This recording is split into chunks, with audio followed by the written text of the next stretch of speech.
그리고 저 뭐야, 이번에 법도 뭐 바뀌어서 음주 단속 기준도 낮춰졌죠. 혈중 알코올도 0.05% 이상부터 음주 단속이 됐었어요.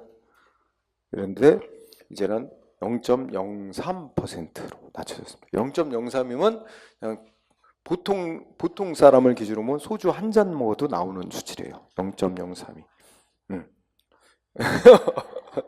네.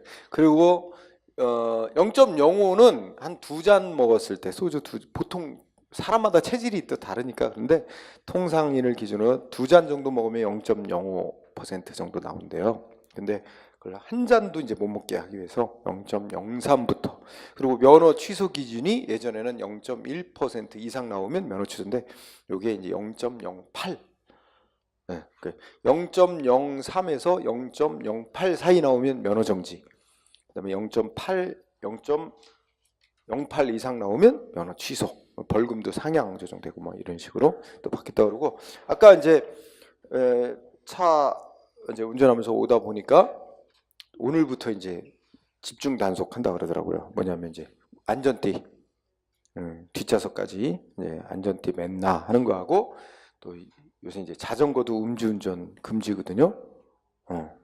자전거 음주운전. 네. 저도 옛날에 자전거 음주운전 해봤는데 와 되게 웃기더라고요. 균형이 안 잡히잖아. 균형이 안 잡히니까 좁은 골목길을 가는데 나는 분명히 핸들을 꺾는데 계속 이쪽으로 가. 그러니 여기 여기 있잖아. 이 벽에 그냥 쭉, 그러니까 아우, 그런 기억이 있어. 자전거는 진짜 음주운전하면 아우. 그래서 그런 거 오늘부터 두 가지 경찰청의 지침이 안전띠하고 자전거 음주운전을 집중 단속 이렇게 또 내렸더라고요. 자,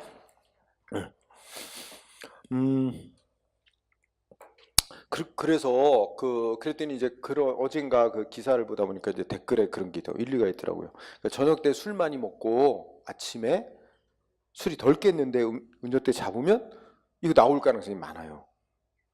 0.03%부터 단속하니까. 그러니까 오전에 잡으면 많이 걸릴 것 같아. 응? 자, 그러면 544쪽에 이제 이번에는 행정벌의 또 한 종류, 행정질서벌에 대해서 배우죠. 자, 우선 특성이라는 데 보죠. 자, 과태료죠. 질서벌 하면 질서벌 과태료는 형벌 아니다. 형벌 부과하는 거에 대해서만 형법 총칙을 적용받게 돼 있습니다. 그러니까 과태료에 대해서 질서벌에는 형법 총칙이 적용되지 않으며 동그라미 2번 별도의 법에 적용을 받습니다. 일명 질서위반행위 규제법이라는 법에 적용을 받습니다. 그래서 이거 알아두시고, 자, 질서위반행위 규제법 내용, 이게 이제 요 근래 시험에 아주 단골로 나왔던 그런 영역입니다. 자, 질서위반 규제법의 내용의 총칙, 용어의 정의. 우선 이 법에서 말하는 질서위반행위란 과태료를 부과받게 되는 어떤 위반행위죠. 그래서 규정을 보니까 과태료를 부과받게 되는 질서위반행위는 법률이나 조례도 포함해요.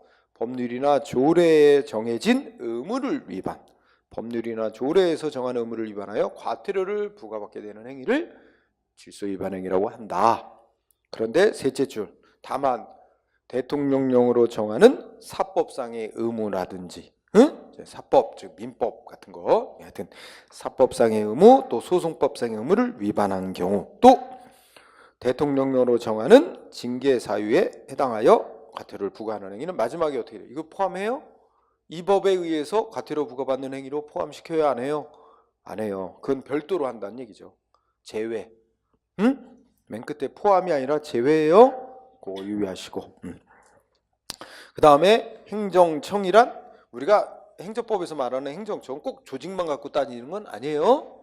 그래서 우리 행정조사 기본법 할 때도 조사하는 행정기관이란 뭐예요? 꼭 조직상의 행정기관만 아니라 법적으로 권한받은 소위 공무위탁 사인이라고 하죠. 그래서 사인도 포함됩니다.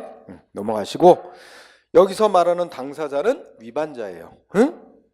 위반자, 당사자란 위반행위를 한 사람, 자연인이 사람이에요. 자연인 또는 법인 아닌 단체라도 대표자나 관리인이 정해져 있으면 위반자에 포함됩니다. 그래서 여기서 위반행위 당사자 이 두 가지에 좀 유의됐어요. 당사자는 사람만 과태료 부과받는 거 아닙니다.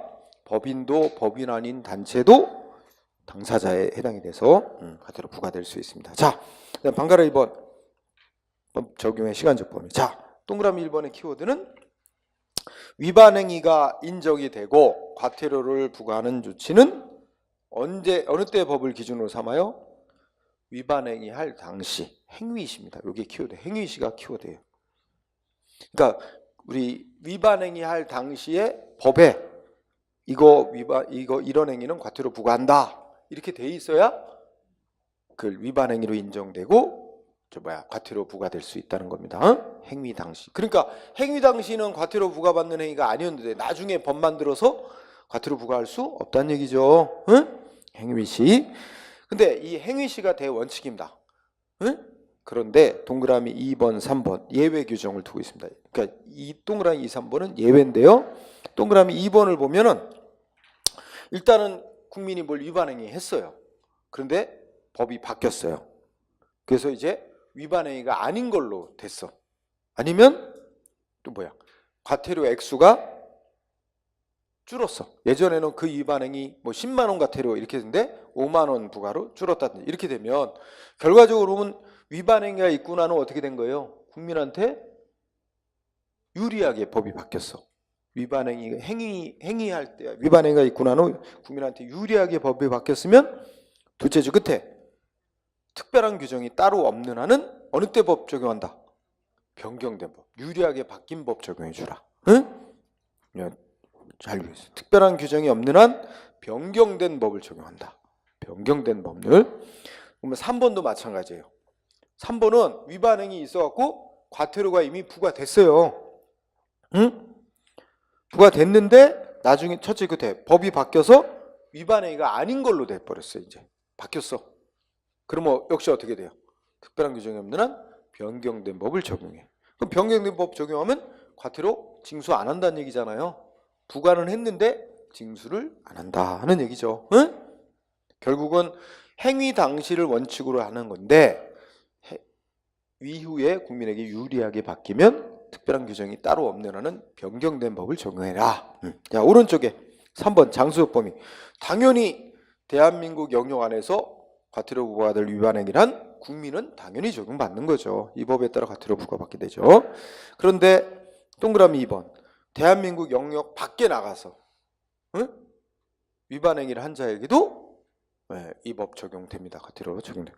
또 3번 우리나라 영역 밖에 있는 대한민국 국적의 선박 항공기 안에서 위반행위란 외국인한테도 적용합니다. 그죠? 그러면 우리나라 영토 밖에 있지만 대한민국 국적의 선박이나 항공기 안은 아직 대한민국 영토처럼 보는 거예요. 그래서 그 안에서 외국인이 위반행위라면 이 법에 따라 과태료 부과한다는 얘기죠. 위에 두시고. 그 다음에 방가로 4번 또 조심해야 돼요.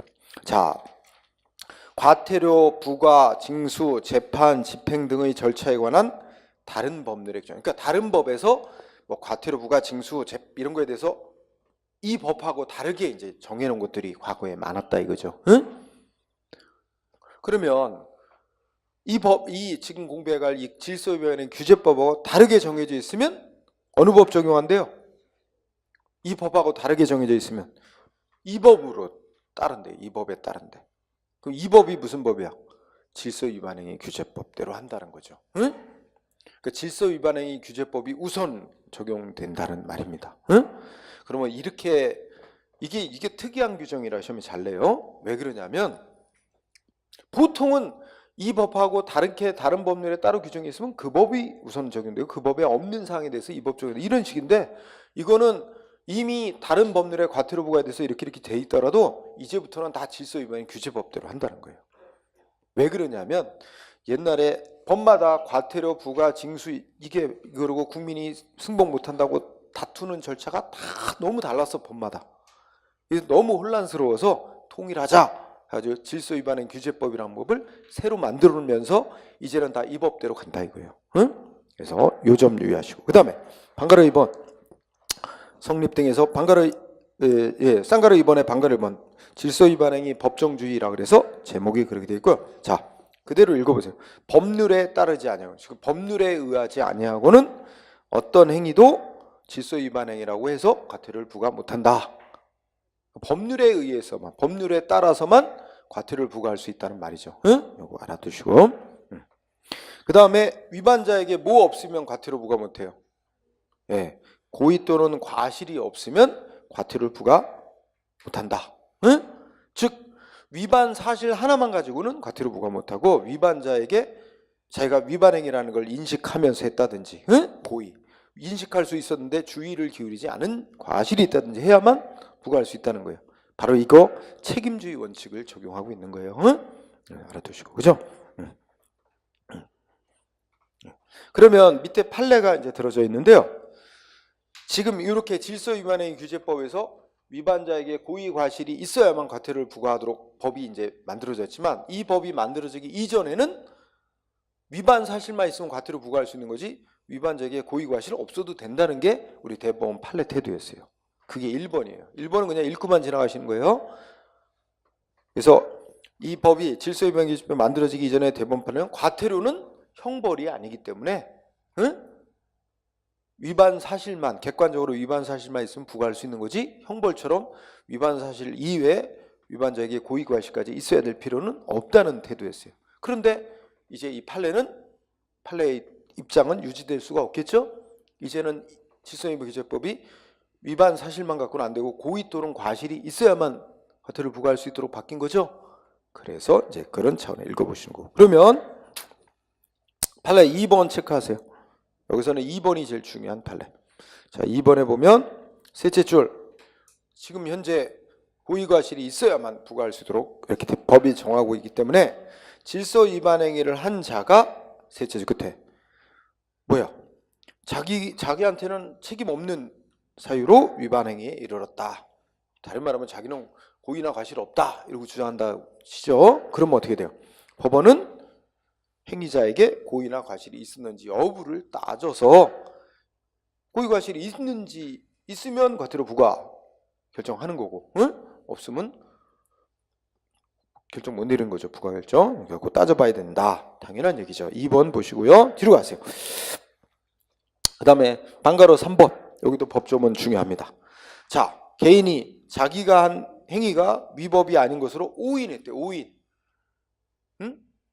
오인하고 위반행위를 했대. 그럼 과태료 부과 합니까? 안 합니까? 부과하지 않는다. 단 중요한 거, 어느 때만 부과 못해요? 정당한 사유가 있는 때에 한해서. 오인을 한데 정당한 이유가 있는 때만. 그러면 아마 대부분 사람들, 나 여기 주차 위반 따지면 여기 주차 금지 장소인 줄 몰랐어요. 다 그러면 부과 못한다 그러면 말이 안 되겠죠?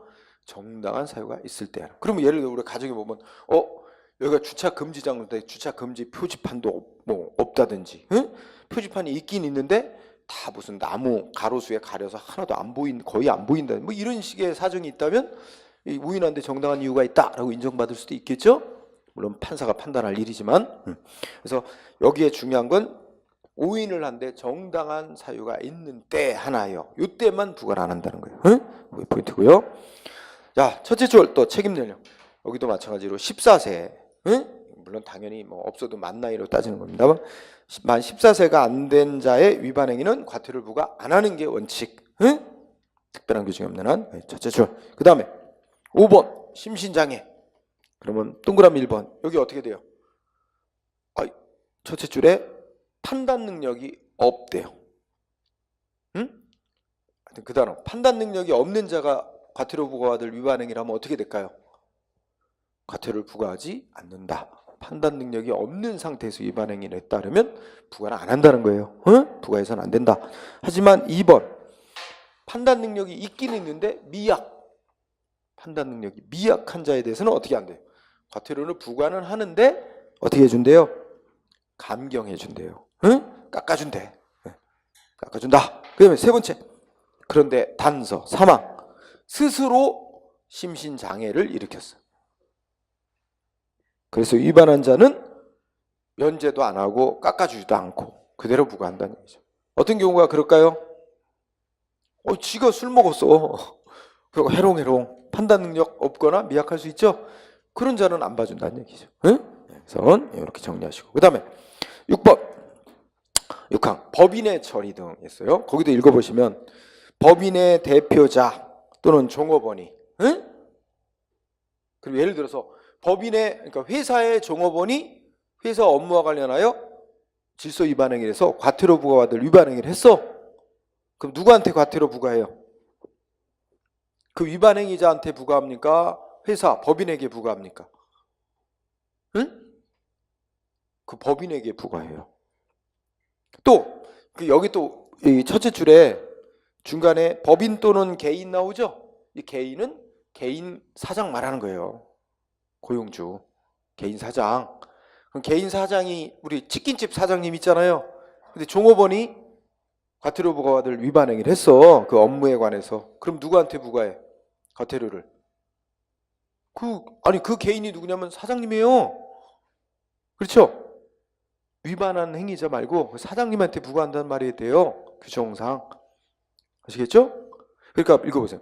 법인, 그 다음에 첫째 끝에 법인 또는 개인의 대리인 사용 및 그 밖의 종업. 그러니까 법인 또는 개인 하면 법인은 회사고 개인은 사장님인 개인의 종업원이 업무에 관하여 의무를 위반했어요. 그러면 법인 또는 그 개인, 여기서 그 개인이 누구겠어요? 고용주 말하는 거죠. 응? 하여튼 줄여서 이해하면 법인의 종업원이 위반 행위를 했다. 과태료 누구한테 부과한다? 법인에게. 응? 아시겠죠? 위반한 실제 행위자에게 부과하도록 되어 있지 않아요. 응? 그 점도 유의해 두셔야 돼요. 그 다음에 7항 가세요. 1항 2명 이상이 위반 행위를 했대요. 그러면 어떻게 한대요? 각자가 위반 행위를 한 거로 보고 결국은 무슨 말이에요? 각자에게 과태료를 부과한다는 뜻이죠. 그 다음에 2항 신분에 의해서, 여기서 신분이라 이제 사회적으로 획득한 신분이겠죠. 응? 무슨 직업을 갖는다든지 뭐 학생이라는 신분이라든지, 그죠? 그래서 신분에 의해서 성립하는 위반 행위. 그러니까 일정한 신분을 갖고 있는 자가 어떤 행위라면 과태료 부과하도록 한다, 이렇게 규정이 있겠죠, 법마다. 그런 위반 행위에 신분이 없는 자가 가담을 하면 마지막 끝쪽 그 신분이 없는 자한테도 위반 행위 성립한다. 이거로 과태료 부과한다는 뜻입니다. 응? 그 법이 정한 과태료 부과한다. 그 다음에 그러나 일정한 신분을 갖고 있는 자가 위반 행위를 해서 과태료를 부과하도록 과태료 부과하는데 감경해 주도록 돼 있다거나 더 무겁게 가중해서 물리도록 하고 있다거나 부과하지 않도록 법이 정하고 있다. 이럴 때는 그 신분 없는 자한테는 그걸 적용 안 한다는 얘기입니다. 응? 이런 것들 잘 유의해 두시고, 그 다음에 8번에서는 또 동그라미 1번 이거 공부해야 돼요. 자, 개인이 한 행위는 하나의 행위인데 법 규정에 의하면 2개 이상의 위반 행위가 돼서 과태료를 2개 이상 부과받게 돼 있는 상황이래요. 그러면 하나의 행위가 2 이상의 위반 행위에 해당할 때는 핵심은 각 위반 행위 중에 가장 중요한 거, 액수 큰 거 있죠? 가장 중한 과태료 하나만 부과한다. 가장 중한이 포인트입니다.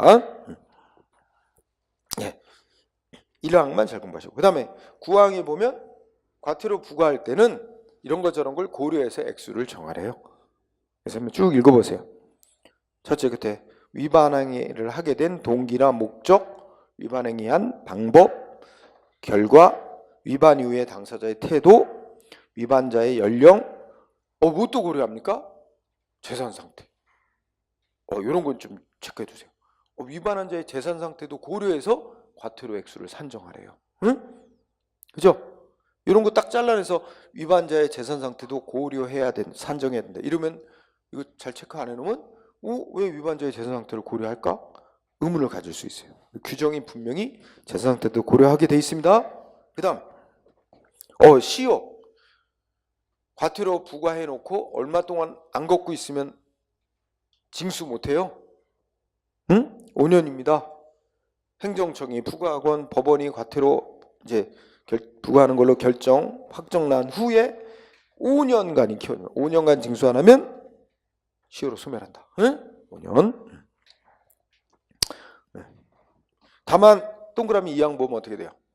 소멸시효 중단정지라는 단어가 있죠? 이거 뭐예요? 만약에 과태료를 징수하기 위해서 행정기관이 뭐예요? 부과했는데 안 낸다. 그럼 뭐 들어가지? 예를 들어서 우리 강제징수 배웠죠?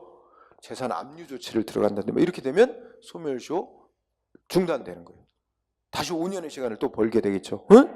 그래서 소멸시효 중단정지 인정되며 여기에서는 따로 규정이 없어요. 5년 기간만 정해놨지 그거 다른 것에 대해서는 국세기본법 규정을 따른다고 되어 있는 겁니다. 응? 그럼 세금 우리가 앞에 배운 세금 강제징수에 관한 규정 따르는 거와 마찬가지예요. 응? 네, 그런 거 중단 정지 규정 따릅니다. 자, 과태료 부과는 일단은 누가 먼저 부과하죠? 행정청이, 위반자를 적발한 행정청이 너 과태료 얼마 내 먼저 부과를 해요.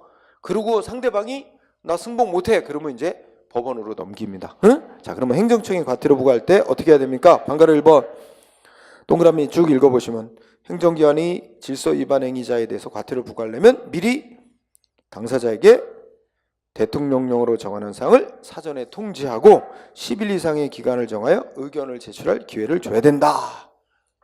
자, 숫자도 이해되면서 그러니까 정식으로 과태료 부과하기에 앞서 뭐 해야 돼요? 사전에 미리 통지하게 돼 있습니다. 그래서 사전 통지하고 얼마 이상 의견 제출 기간 줘요? 10일 이상.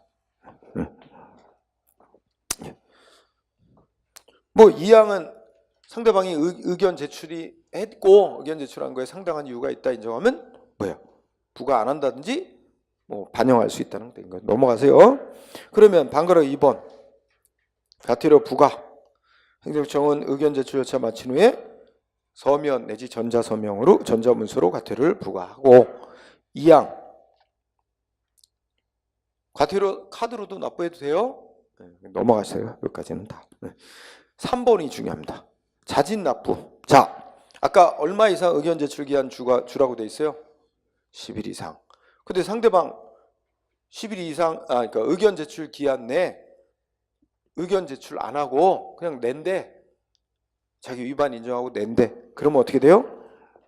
감경해 줄 수 있습니다. 보통 감경은 20% 해줍니다. 20%. 자, 그러면 아까 질문하신 게 있는데 여러분들이 그런 거 있었죠. 운전하고 가다가 자, 80km 속도 제한이 있는 도로야. 운전하고 가다가 얼마 달렸냐? 그럼 90km까지는 안 잡혀요. 10km까지는 여유를 둬요. 일단 기본이. 그러니까 87km 달렸다. 안 잡혀요. 자, 그럼 예를 들어서 95km로 달렸어요. 95km로 저 카메라 단속에 걸렸어요. 그러면 자, 이게 10km에서 20km 사이죠. 초과한 게. 그러면 뭐가 나오느냐? 경찰로부터 운전자 누구인지 안 밝혀졌죠. 그러면 차 소유주 번호만 나오니까 차 소유주한테 이제 아까 공부한 문화요. 범칙금, 교통범칙 정식 명칭 교통범칙금, 납부 통고서 해가지고 이게 통고 처분 나오는 거예요. 경찰서장, 그러니까 자기 주거지 경찰서로 다 이제 통보가서 주거지 경찰서장 이름으로 된 범칙금 통고 처분서가 나옵니다. 그러면 여기 이제 사진 다 찍고 몇 킬로 어디서 위반했다 하면서 범칙금 얼마일까요? 3만 원. 10km 초과 범칙금 3만 원이에요. 3만 원. 그런데 3만 원 해가지고 근데 이거 차 소유주한테 나온 거잖아요. 그런데 요거 범칙금을 내려면 운전자가 밝혀져야 돼요.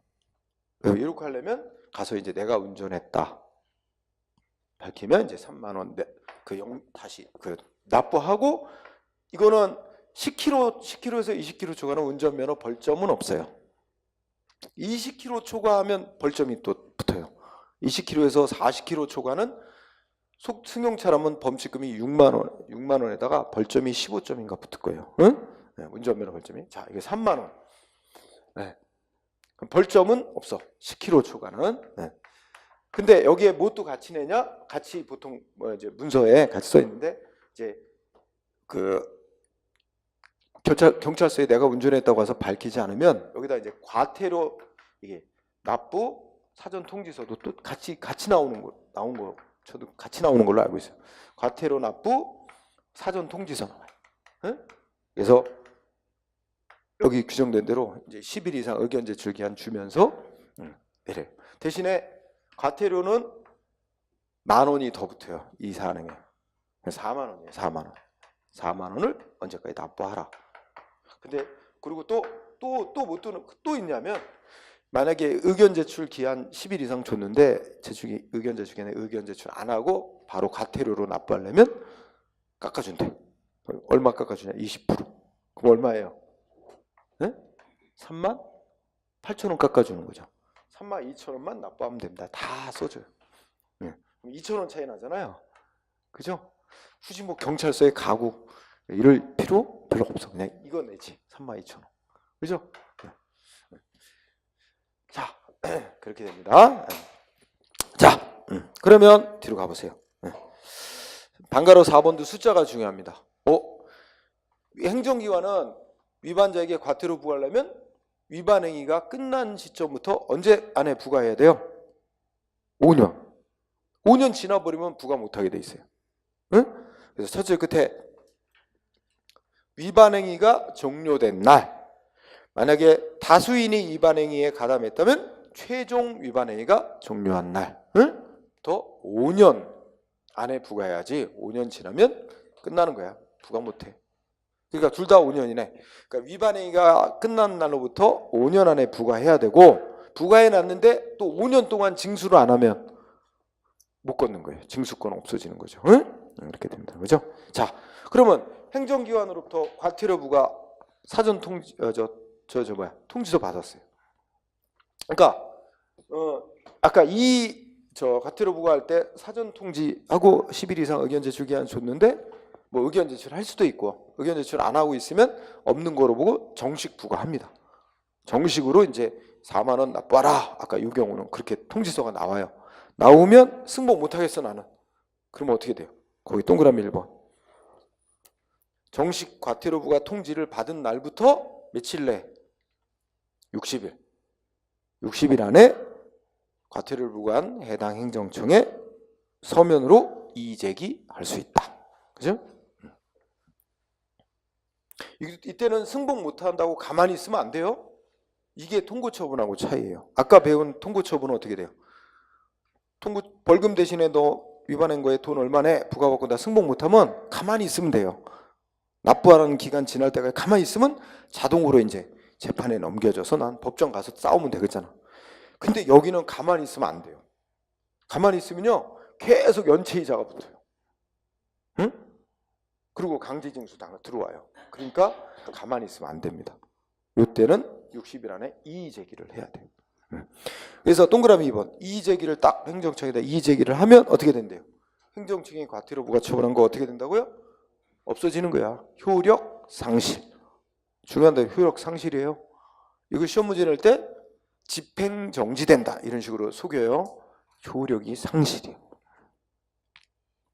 그러면 궁금해지죠. 그러면 안 내도 되는 거야? 그게 아니고 일단 행정청이 과태료 납부해 하고 부과한 건 없어지면서 그 밑에 방금 행정기관 어떻게 해?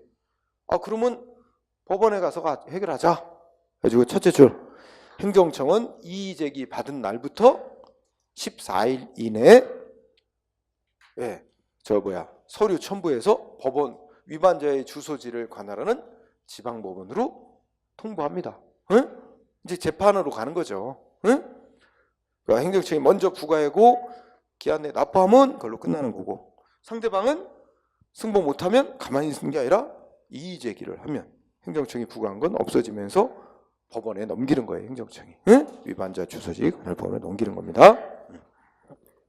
예. 자, 이렇게 돼 있기 때문에 그러면 행정청이 정식으로 과태료 부과 처한 것 조치가 위법이라고 생각하는 상대방 국민 행정소송으로 자기가 나서서 싸울 필요가 없어요. 그죠? 행정청의 과태료 부과 처분 안 내고 가만히 있으면 되잖아. 이 불복하면. 안 내고 가만히 있으면 자동으로 어떻게 돼요? 응? 별도의 재판 절차로 넘어가게 돼 있잖아요. 행정청이 넘겨서. 따라서 그 밑에 판례. 응? 중요해요. 행정기관이 과태료 부과한 조치는 이러이러해서 결국 뭐예요? 행정소송 대상되는 처분 아니다. 행정소송 대상으로 못 삼습니다. 가만히 있으면 재판 절차로 넘어간다니까. 그래서 기다리고 있으면 되죠. 상대방이 할 일은 뭐만 하면 돼? 이의제기만 하면 되잖아요. 응? 이의제기조차도 안 하고 있으면 안 된다고요. 이 점이 통고 처분하고 다른 점이라고요. 자, 그 다음에 7항은 뭐 별 큰 논점은 없는데요. 7항에 1번 뭐라고 돼 있어요? 행정청은 위반 행위가 발생했다는 합리적인 의심이 있어 그에 대한 조사가 필요하다고 인정할 때는 뭐예요? 여러 가지 보고서나 자료 제출 이런 걸 명할 수도 있다. 뭐 넘어가세요. 네. 자, 또 2항도 그냥 읽어보시고 위반 행위가 발생했다는 합리적 의심이 있어 조사가 필요하다고 인정할 때는 소속 직원으로 하여금 뭐 영업소 등에 출입하여 검사하게 할 수 있다. 이거 정당한 이유 없이 방해하고 거부하면 뭐 규정해놨어요? 형사처벌, 형벌 규정해놨죠. 응? 그죠? 아니구나. 과태료 규정해놨구나. 500만 원이에요, 과태료가. 자, 쭉 내려가시고 3항, 이것도 일종의 행정조사하는 거죠? 그럼 우리 지난 시간에 배운 거와 마찬가지죠. 조사하려면 7일 전에 원칙적으로 미리 조사할 거라고 통지서 보내야 되는 게 원칙이고, 그죠? 등등. 자, 가세요. 그러면 중요한 거 9번. 9번 보세요. 밑에 가상금 징수. 가상금이 연체이자라고 생각하시면 돼요. 연체이자. 응? 자, 1항을 중시하세요. 1항. 행정청은 납부 기한까지 납부를 안 하면 어떻게 돼요? 과태료 부과받은 자가. 응? 첫 달에 3% 이자 물립니다. 응? 3% 이자. 100분의 3이에요. 요것만 잘 기억해요. 100분의 3% 이자. 그런데 계속 안 내죠? 그럼 둘째 달부터 또 이자가 계속 붙어요. 그게 동그라미 2번인데 그냥 읽으죠. 얼마씩 이자 붙어요? 둘째 달부터는 1.2%씩 이자가 붙습니다. 응? 최장 이자 언제까지 붙여요? 5년 동안 붙여요. 60개월 동안. 응? 넘어가세요. 그거는 외우지 않아도 돼요. 1항만 잘 보세요. 100분의 3. 세금도 안 내면 100분의 3입니다. 즉 3% 이자 붙습니다. 똑같아요. 5년간 계속 이자 붙어요. 자, 동그라미 3항. 행정청은 이의 제기도 안 하고 납부도 안 하는 자 어떻게 알게 돼 있어요? 응? 강제징수 한단 말이에요. 세금 강제징수 절차에 따라. 응? 그래서 1항, 3항 이렇게 중시하시고, 그죠? 근데 10번. 과태료를 부과받은 자가 이의 제기도 안 하고 납부도 안 하고 있는 상태에서 사망했대요. 근데 그 재산이 자식에게 상속됐대. 그럼 뭐 할 수 있어요? 상속된 재산에 대해서도 강제징수 들어갈 수 있단 말입니다. 응? 동그라미 1항. 당사자가 과태료 부과 처분에 이의도 제기하지 않고 사망을 해버렸다. 그러면 상속된 재산에 대해서 강제 집행을 들어갈 수 있다는 얘기. 동그라미 1항 중시하시고요. 뒤로 가세요. 자, 그 다음에 과태료의 징수 유예 제도가 있죠.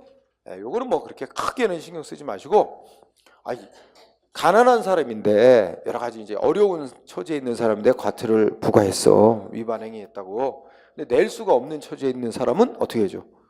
내는 기간을 좀 유예시켜 줄 수 있도록 한 겁니다. 응? 그래서 그런 거 그래서 읽어보시면 국민기초 생활수급 대상자라든지, 그죠? 1년 범위 안에서 유예시켜 줄 수 있도록 돼 있습니다. 응? 그 정도만 1항 정도만 보시면 돼요. 그냥 1년 정도 기간 범위 내에서 유예시켜 줄 수 있도록 돼 있다. 그 다음에 밑으로 내려가세요. 쌍가르서면 질서 위반 행위의 재판 및 집행 있죠? 그럼 순서대로 하면 아까 행정청이 먼저 과태료 부과했다가 상대방이 60일 안에 이의 제기를 하니까 이의 제기 들어온 날부터 14일 내에 행정청이 지방법원에 통보했죠? 위반자 주소지 관할 지방법원에. 그럼 지방법원이 이제 재판을 해요. 과태료 부과할 거냐 말 거냐에 관해서. 응? 그래서 어디서 재판을 해요? 응? 특별한 규정이 없는 한 어디서? 첫째 끝에 당사자가 아까 누구라 그랬어요? 위반자죠? 위반자의 주소지를 관할하는 지방법원 내지 지원. 요 끝에 잘 보세요. 특별한 규정이 없는 한 그건 넘어가고 당사자의 거로 위반자의 이 당사자를 바꿀 수 있습니다.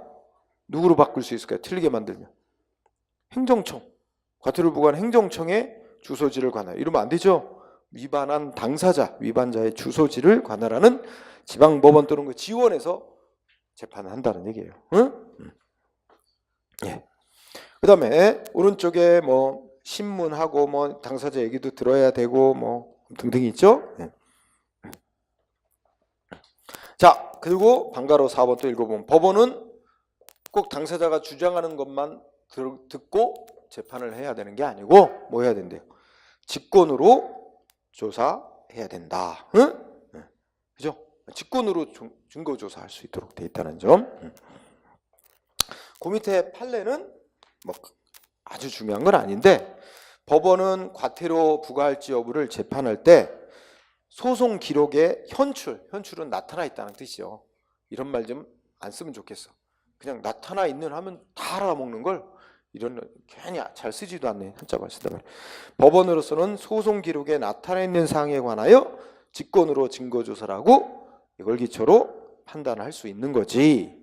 응? 다 하면서 또 행정기관이 과태료 부과 처분한 사유와 기본적으로 같은 이유다 라고 동일하다고 인정되는 한도 내에서만 부과할 수 있다. 그러니까 행정청이 누군가한테 과태료 부과한 이유하고 법원이 조사해 보더니 행정청이 내세우 과태료 부과한 이유와 다른 이유를 법원이 마음대로 이런 이유로 너한테는 과태료 부과한다 그렇게 할 수 없던 거예요. 다른 이유로는 법원이 과태료 부과할 수 없고 행정청이 내세운 이유와 같다고 볼 수 있는 이유일 때만 과태료를 부과하는 결정을 내릴 수 있다는 얘기입니다. 응? 네, 그렇게 이해하시면 되고요. 이것도 뭐 알아는 두시면 좋겠어요. 자, 방가로 5번. 과태료 재판은 왜 과태료를 부과하는지 또는 부과 안 하는지 이유를 붙인 뭐로 한다? 판결문 아닙니다. 판결이라는 용어 안 써요. 결정문. 응? 결정으로서 한다. 결정문이라고 합니다. 응? 판결문하고는 좀 다르게 보는 거예요. 결정을 한다. 방가로 6번이 아주 중요합니다. 자, 이 과태료 재판은 행정청이 법원에 넘기면 이제 검사가 이제 과태료 부과를 해달라고 청구하는 한쪽이 검사, 위반자가 이제 상대방이 되는 거죠. 이 둘이 싸우는 건데 재판에 있어서 위반자인 당사자와 검사는 법원이 내린 과태료 결정에 부과 여부 결정에 재판에 대해서 뭐 할 수 있다? 밑줄 즉시 항고할 수 있다. 밑줄. 즉시 항고라는 건 이제 결정 받자마자 뭐 바로 한다는 의미는 아니고 며칠 있어요. 그 결정에 대해서 나 승복 못해 하고 상급법원에 다시 청구할 수 있다는 겁니다. 응? 즉시 항고할 수 있다. 또 하나 이렇게 항고를 해도 어떻게 될까요? 항고를 하면 그 하급법원이 내린 결정, 즉 과태료 부과하는 결정 내렸다. 여기서 항고를 했다. 그럼 그거 걷어요, 못 걷어요? 못 걷는다는 거죠. 집행 정지의 효력이 있다. 응? 집행 정지의 효력이 있다. 이것도 중요한 거예요. 집행 정지의 효력이 있다는 건 설령 하급법원에서 지금 과태료를 부과하는 결정을 내렸다 하도 검사는 못 걷는단 말이에요. 상급법원의 결정이 있을 때까지 기다려야 된다는 얘기입니다. 응? 그래서 그거 유의. 그 다음에 7번은 큰 논점은 없고요. 재판 비용은 여러분들 그냥 상식적으로 합니다. 자, 재판하는 데는 비용이 들어가는데 재판에 들어간 비용은 누가 부담할까요? 기본 원칙이 소송에서 진측, 패소자가 부담하는 게 기본 원칙입니다. 그 원칙에 입각한 거예요. 읽어보시면 응? 첫째 줄에 뭐라고 써 있어요? 그냥 읽어보세요. 과태료에 처하는 선고가 있는 경우, 그 무슨 말이야? 위반 인정돼가지고 법원이 과태료 부과하는 선고를 했어요. 그럼 누가 진 거야?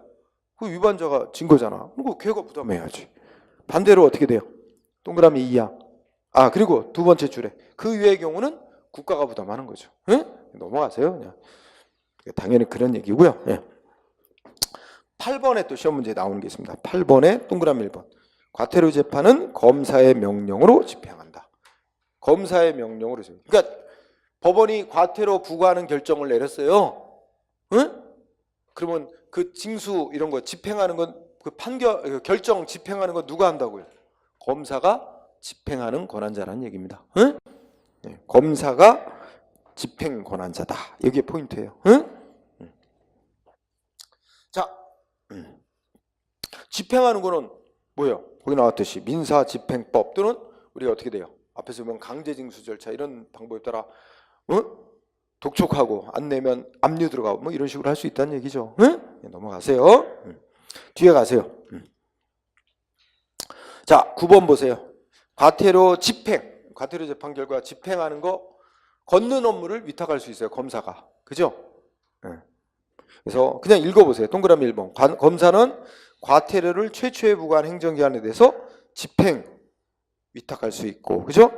뭐 위탁받은 행정청은 역시 세금 강제 징수하는 절차에 따라 징수할 수 있다. 집행한다. 이때 동그라미 2번. 지방자치단체 장이 집행을 위탁받은 경우에는 집행해서 거둔 돈이죠? 그 누구의 수입으로 한다? 지자체 수입으로 한다. 이것도 그냥 한 번만 읽고 지나가면 돼요. 왜 이런 규정을 뒀냐면요. 그럼 이렇게 되는 거거든요. 예를 들어서 인천시장이 위반자에게 과태료 부과했죠. 근데 상대방이 내면 누구의 수입이 돼? 기한 내에 납부를 하면 인천시의 수입이 됩니다. 응? 근데 상대방이 부과받고 이의 제기를 했어. 그러면 어디로 넘어가? 재판으로 넘어가죠. 그래서 재판했는데 법원이 과태료 부과 결정. 그럼 검사가 거두면 누구 돈이 돼요? 징수하면 국가 수입이에요. 그렇죠? 그러면 생각을 해봅시다. 아니 그럼 지자체장은 과태료 부과해서 상대방이 잘 내면 자기 수입이 되는데, 응? 안 내고 이의 제기하면 결국 재판에서 부과 결정 나오더라도 그건 국가 수입이 돼버려. 그러면 재판 가는 거 소용없어. 지자체 입장에서는 그거 안 좋아. 그죠? 그래갖고 옛날에는 그런 걸 갖고 그러니까 계속 독촉만 하고 옛날에 규정에 따르면 독촉만 하고 어떻게든 지자체에서 해결하려고 막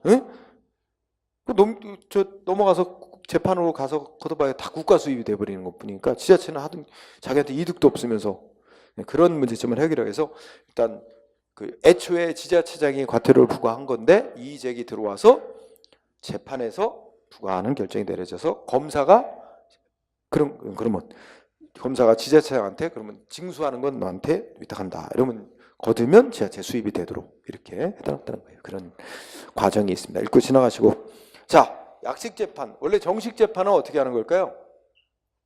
상대방 다 출석시켜서 상대방 얘기 다 말로 들어보고 이렇게 하는 건데 과태료 재판은 약식 재판을 가능하게끔 해놨습니다. 응?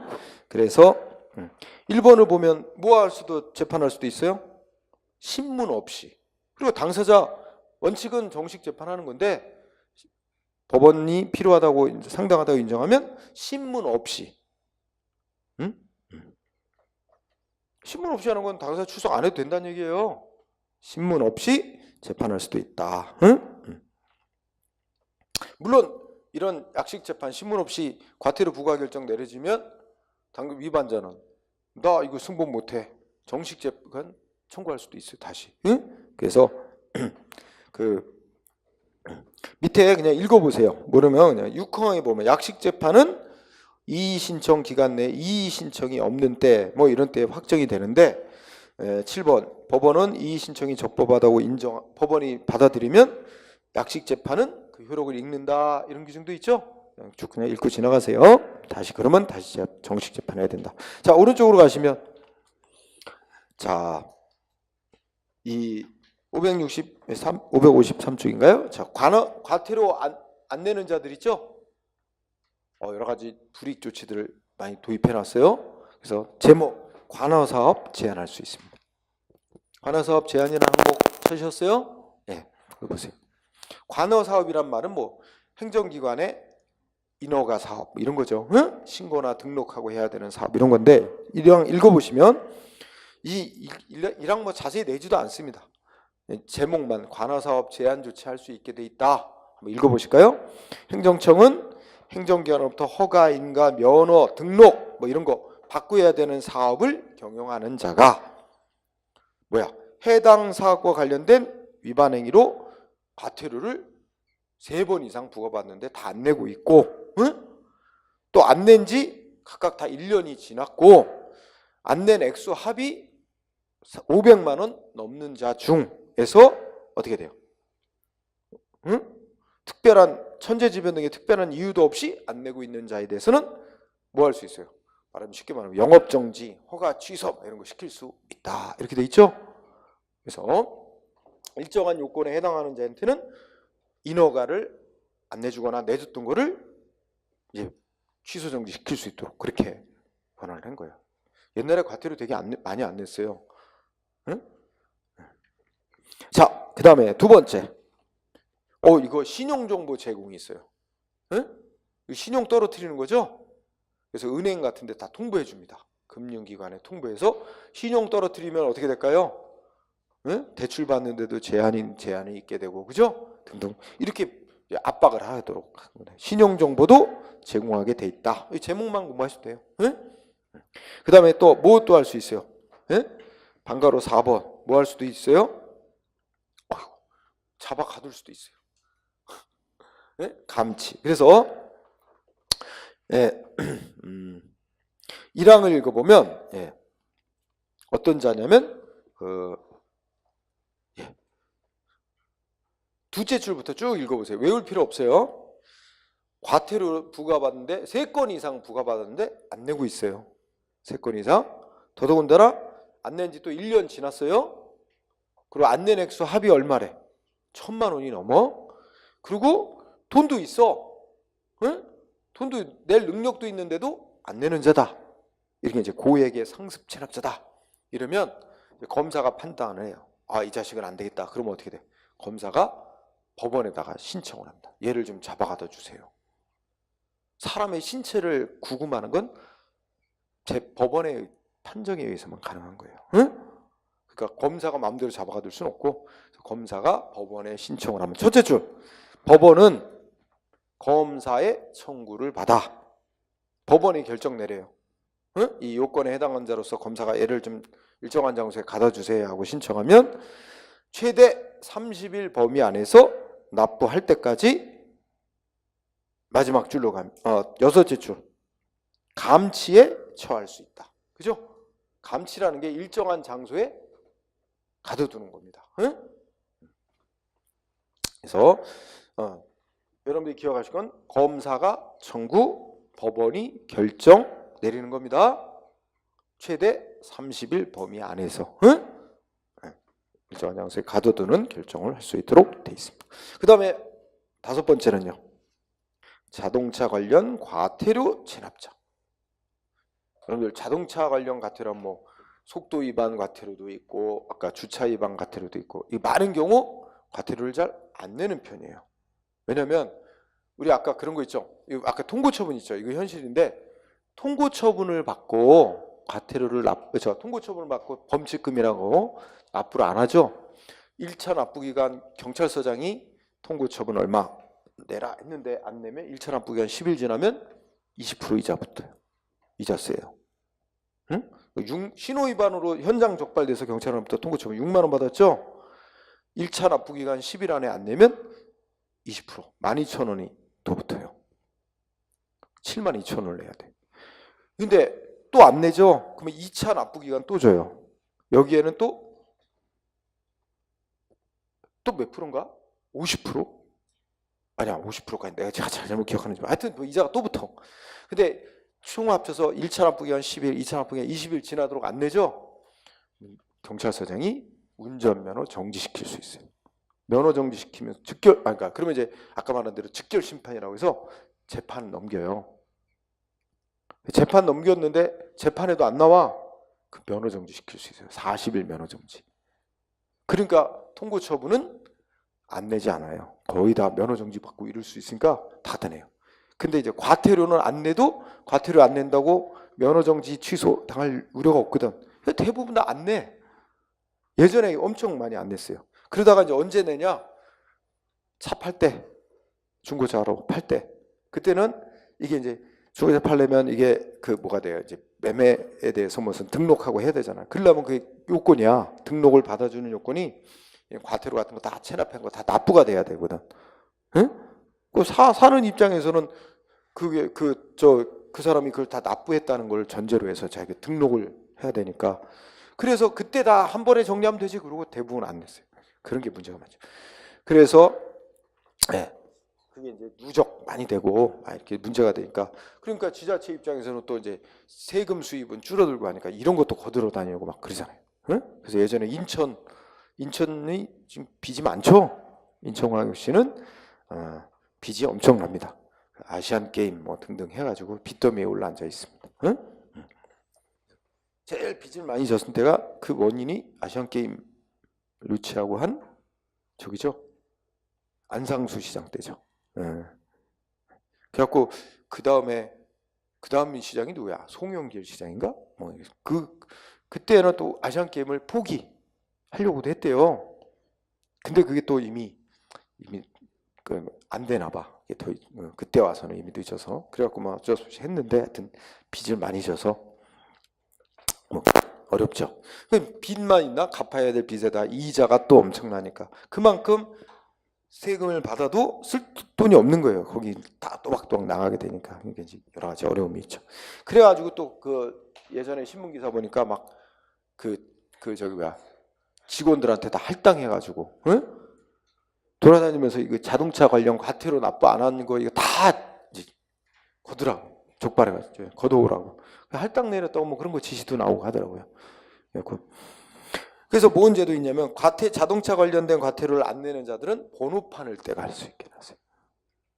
번호판을 떼서 강제 보관. 과태료 밀린 거 납부하면 번호판 내주는. 왜냐면 번호판 안 달고는 또 운행 못 하는 거거든.